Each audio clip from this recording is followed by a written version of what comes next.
What is up, everybody? It's Birdsinthetrap MMA, and I am back with another banger.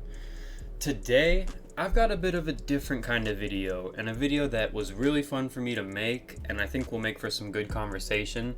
We're going to be taking a look back in time, and we're going to be reacting to my worst takes and predictions, alright? I've got some pretty bad ones here, guys. I've got my big five that I just look back on, and I can't believe what I was thinking. And yeah, with that being said, I do want to make a video where I go over my best takes and predictions, because believe it or not, those are out there too. Alright, and I think that one will be fun to do. But why not start off with some negativity? Alright, so speaking of negativity, first things first, let's look at this graph, guys. Alright, I'm trying to get this YouTube channel popping again, so if you could, please leave a like and subscribe before we get into the video. I would really appreciate it. Thank you very much. Alright, what's up, guys? I got the face cam on, and with that being said, we're going to get right into the first pick here. I picked Ciryl Gane to beat Jon Jones. Alright, I don't know what I was doing in hindsight. Actually, let's roll the clip of me predicting it. I'm just going to say it now, okay? Ultimately, my prediction is gone, okay? It is. Yeah, I don't know what I was thinking there.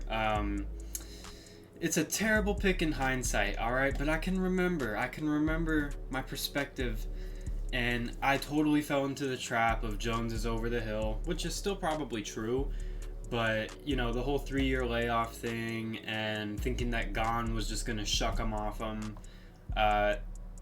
Look, it really wasn't a terrible prediction, but it is the dumbest I have ever felt immediately after a fight, which is why it makes it here. Because I think before the fight played out, it was easy to be like, oh, well, Gane can stuff the takedowns. Gane's a real heavyweight. But, yeah, you know, the skill gap was a little too large in this one. And, yeah, I didn't feel very smart about this one. And I said I will never pick against Jon Jones after this fight. But if he fights Aspinall, I will be picking Aspinall. Yeah, but he totally proved me wrong here. And, yeah, this was one of my worst picks of all time. Alright, and next up here we have Beneil Dariush to beat Charles Oliveira.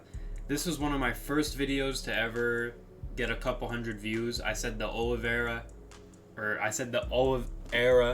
is over. I think it's going to be Beneil Dariush.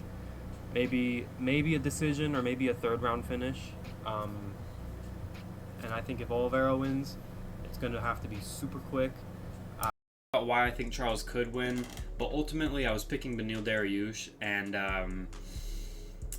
I don't know what was going on here. This was a terrible pick, and it's not so much that I thought Beneil was like this crazy destroyer, but I thought Charles just wasn't going to be able to bounce back. I don't know why I necessarily thought that, but I think it's really just because of the way Islam beat him, and I looked at Beneil as like the next Islam in a way. But yeah, man, this was bad. This was terrible. In this fight, Beneil, you know, they scrambled a little bit, and Beneil had top position for a minute, but I remember watching it live, and I think Charles won every moment of this fight. You know what I mean? Every time they were on the feet, Charles was fine, and when they were on the ground, I actually thought Charles was out damaging him from bottom. So Charles dominated this fight, and then he finished him on the feet. Yeah, I don't know what I saw in Beneil Dariush, and hindsight is a bitch, because now I think of Beneil as slow, old, and, you know, probably going to lose to Moicano coming up here.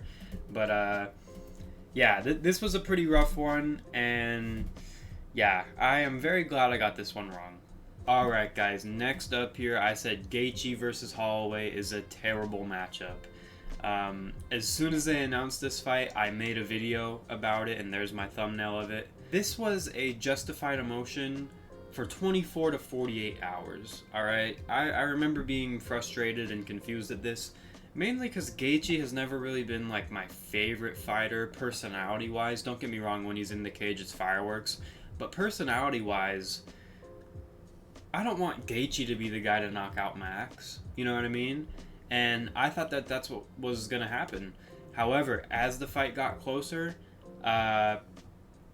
I picked Holloway. It's in history, guys. Look at the prediction. I picked Holloway. And I'm glad I came around to it by UFC 300 because then I was super excited. When they first announced it, I was like, what are they doing with UFC 300? This fight sucks. But, like, by the time we got to it, I had thought about it and hyped it up so much for myself because I had convinced myself to pick Holloway. And, of course, the fight played out legendary, alright? It was a scrap up until the amazing finish from Max Holloway. Not no fight of the year, alright? That was Max dominating the fight pretty clearly. But the finish was absolutely insane. And I don't care how much it gets talked about. That's one of those things where anytime I'm watching the fight from like a minute back and then just knowing it's coming at 30 seconds, 20 seconds, and then they start, man, that's some shit. That's exciting, all right? So I'm so glad we got this fight, and yeah, how wrong I was, right? All right, guys, this was a rough one.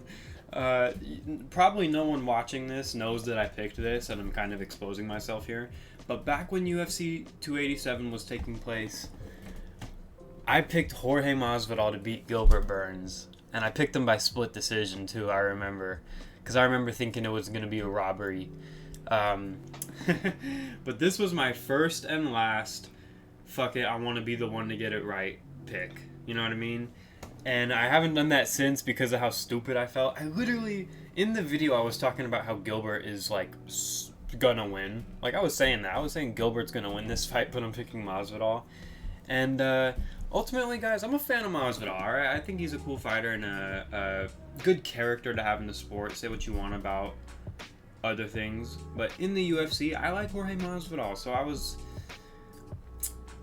I knew it was a bad pick. You know what I mean? And this was a freebie fight, alright? This was an easy fight to pick. And I still didn't take Burns. And I did terrible on this card. That's what I was going to say. I did terrible on this card. And this was a free pick that I still missed. And I ended up only getting one fight on that main card right, which was Kevin Holland. Are you kidding me? Are you kidding me? Kevin Holland's my one pick that's right. It's because I picked Jorge Masvidal to beat Gilbert Burns.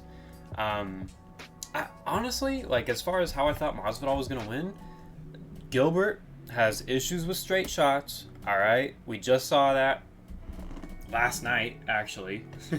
He just fought Morales. But, anyways, Burns has, chin issues with straight shots. And I thought Masvidal was going to be able to make it close enough in the stand-up and just not get submitted.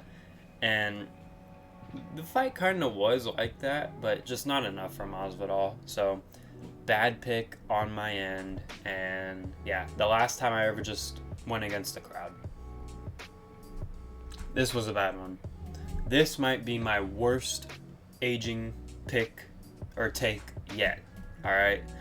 And yeah, I was not on the Jack Della Maddalena train, guys. But lo and behold, I actually have been picking him. Because I made a whole video, and I'll put a clip right now if I can find a good one.